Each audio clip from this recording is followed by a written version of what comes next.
Hello, I am Patrick Smith. This is Disenthrall, and today we're going to bring you another user submission because these are stacking up here, man. This is awesome. Remember, if there's a topic or idea or something you'd like to see discussed or have us amplify out to the community from a voluntarist perspective, we have a link in the description for the content submission form. You can submit your ideas, questions, topics, news reports, videos, pictures, memes, whatever you think would be worthwhile. On that form there. I think it even lets you upload files if it's something like that. It is through Google, so that means it's not anonymous. We don't see the user's identity unless you put it in the fields or upload a file. So keep that in mind. All right, so let's get into this. This is one that I've had asked multiple times recently, and it's kind of a difficult one to answer. The question is this. The 2-minute family and friend explainer talk. This was an anonymous submission. I've recently started, slowly, to come out to my family regarding I don't believe in government. So at least we know what we're coming out about. Today I actually said that I thought politicians were parasites and payroll taxes were illegitimate. The automatic response, of course, came, we need taxes for roads and schools and hospitals and civilization. As we were leaving the restaurant soon, I just told him, no, we don't.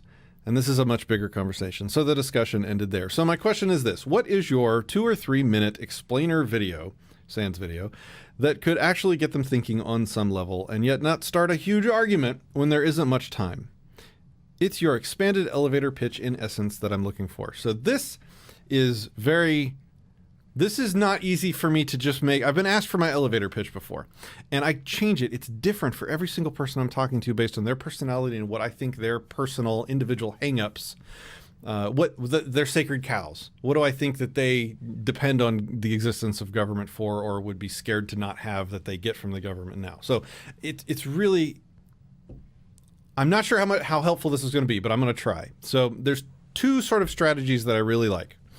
One is, let's call it consent. It's all about the consent argument, because I think I've never met somebody that doesn't agree with me that consent is a private, personal, powerful, inviolate thing that no one has a right to cross. It's a line that everybody sort of agrees. We all have this thing called consent. We all get to decide what happens, especially to our bodies. I don't think you'll ever get anybody arguing with you on that. You own yourself. That is an amazingly powerful first principle to start with.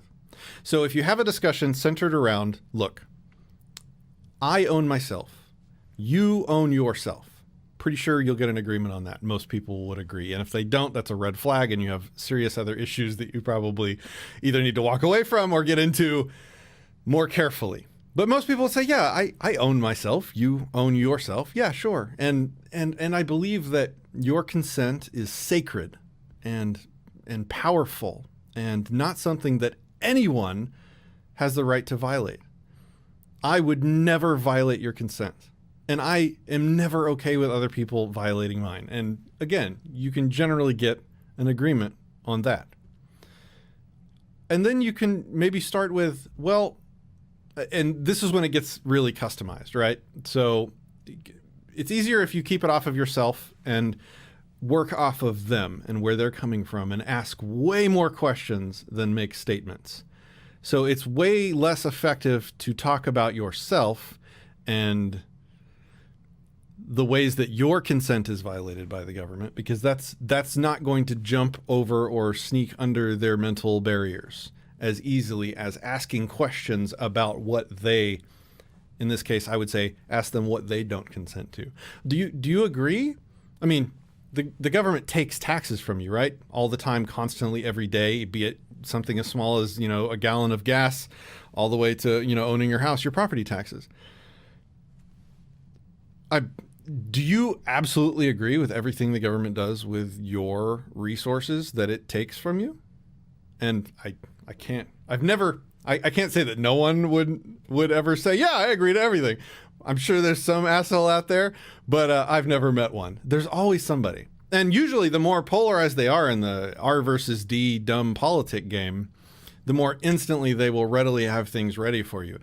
Welfare is wrong. It's evil. It destroys, not only does it destroy the economy, not only does it, waste massive amounts of resources, I'm not going to go into all the discussion, but they're going to have something. If it's the left, a lot of the time it's going to be like war and bombing and things like that. So they're always going to have something, and you need to ask leading questions to pull out and to highlight their own disconsent to whatever it is they disagree with. And one of the things you can point out is, I think one of the most evil things that you can do to a person, forget stealing, forget, robbing and pillaging, almost even forget murder. One of the worst, most twisted things you can do to a person is to take their resources, take the fruits of their labor that they put their blood, sweat, tears, and brain power into obtaining, to take that from them. And not just take it. That's just theft. Oh no. One of the most twisted things you can do is take their own resources, their own lifeblood, and spend it on and use it on something that directly violates their consent, that directly conflicts with their core principles. And so whatever it is that they have a problem with the government, that's what's happening. Point out that that's not okay, that their consent cannot be collectivized away from them. It can't be collectivized out of their power and control and into something that makes it okay to take their resources and use it for things that they would consider evil. That's kind of one line of questioning. So I would call that like the consent line of questioning. The other thing that I think is brilliant and works on a different type of person, this is where it comes into really judging who you're talking to, but it's called the against me argument. And you can Google that term. I think Molyneux coined the term, Stefan Molyneux coined the term, the against me argument. But it basically personalizes the violence of government. It takes that hidden gun in the room that no one ever sees and no one ever realizes is there until they're red-pilled. That there's a gun behind every law, that behind every welfare program, behind every war, behind every border wall, there's a million government guns pointed at a million peaceful people to force whatever political will or law is in place into reality. And when you talk about it in those large, zoomed out collective terms, it's way less visceral to people. And it's just another political discussion where everybody uses the term we a lot. Well, if we're going to preserve our welfare and economy, we're going to have to keep out all the illegals. We shouldn't be bombing brown people. First of all, anytime anybody ever says we shouldn't be or we should be, say, I'm not part of your we. That's not me. I'm not part of that we. I'm myself. I'm my own person. My consent doesn't get collectivized. That goes back to the previous discussion. That's a pet peeve of mine. And you'll notice that constantly. It's because we have been raised into the system where we think of ourselves as part of this monstrosity, this collective called citizens of America. So we should do this or shouldn't do this. Stop being part of that we. Don't let people make you part of their we. Be your own person. And just saying that in conversation with somebody will bring that collectivized consent notion home, and it brings it back to you. No, my consent is mine. I don't let people take that from me and collectivize it. So I digress. The against me argument is basically taking that distant gun that, you vote for a politician and the politician passes laws and that take supposedly the good guy law enforcers' guns and point them at the people to make them behave how they want. That's really far away.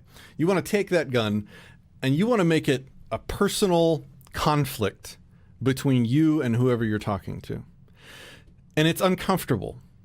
And it kind of should be. That's kind of the point. But that's why I say this discussion can be used on a certain type of person that maybe could handle the uncomfortability of it, if that makes any sense. You might go with the consent with one person, and this is a more conflict-driven method of talking through it. So you make it personal. You, John Q. statist, think that it's critically important that we have a welfare system in place to take care of the people that can't seem to take care of themselves for whatever reason. Okay, I understand that's what you believe, and I would never tell you what you should believe. But that requires taking money by force from people to pay for, right? either by direct taxation or through the devaluation of our money, right? Through inflation. Would you, or do you believe in that strongly enough that you would personally pick up a weapon, come to my home, knock on my door, point that weapon at me, threaten my safety and my family's safety to get me to give you money for that thing? Now, this is a conflicting thing because it's going to make them feel very uncomfortable if they have a conscience, if they're not a sociopath. If they're a sociopath, then they'll be like, yeah, sure. And then you should run and you should get them out of your life as quickly as possible. That's what it comes down to. It personalizes the violence. Will you take responsibility for the violence that your opinions cause to exist in the world when you put the political machine behind your opinions through participating in the process, voting and things like that? Will you own your own violence? And are you man enough? Maybe not even. It's not about manhood. It's more about are you immoral enough to personally bring your violence into my home and my family's life, peaceful people, to make this policy, this government institution function in the way that you think it should? That's pretty clarifying for people. And it'll be clarifying for your relationship as well. It'll tell you if you're talking to a decent person or not, because even a statist, a complete indoctrinated statist, is going to be uncomfortable. It should be uncomfortable enough, or at least able to say, no. Of course I'm not going to come threaten you. You're my friend. Okay. That's a start for the rest of the conversation. You're talking to a decent person, and then you can work out from there. Right. So why wouldn't you attack me? Because I'm a peaceful person, and attacking me would be wrong. To extort, can I come to your house and just force you to give me money for the things that I want to have happen? Of course not. That would be wrong. And then you can go into the good old, Lysander. It's impossible to collectivize consent. It's impossible. You can't delegate a right you don't have, and start the conversation down that path. So I could probably talk for 4 hours about this. The last thing I'll say is check out Larkin Rose's Candles in the Dark seminars. He he bounces around the country and the world sometimes doing them. It's a 2-day event usually, and I won't spend too long plugging them here because you can go find his video online. But the seminar is him teaching you how to deprogram statists. And he even goes so far as to have people bring actual statists on the second day and pay them $50 to sit on a stage and have not a debate, not a contentious, embarrassing, debate, just have a conversation with people to let you practice the skills that he teaches you on how to talk to the blue-pilled masses, even to talk to like personal relationship, family and friends and things like that. So you might want to check that out. So thanks for watching. If you enjoyed this content and if you want to see more of it in the world, please share and like and check out our Patreon page. And if you have topics that you'd like to see discussed or broadcasted to the world, check out our content submission form as well. Thanks for watching.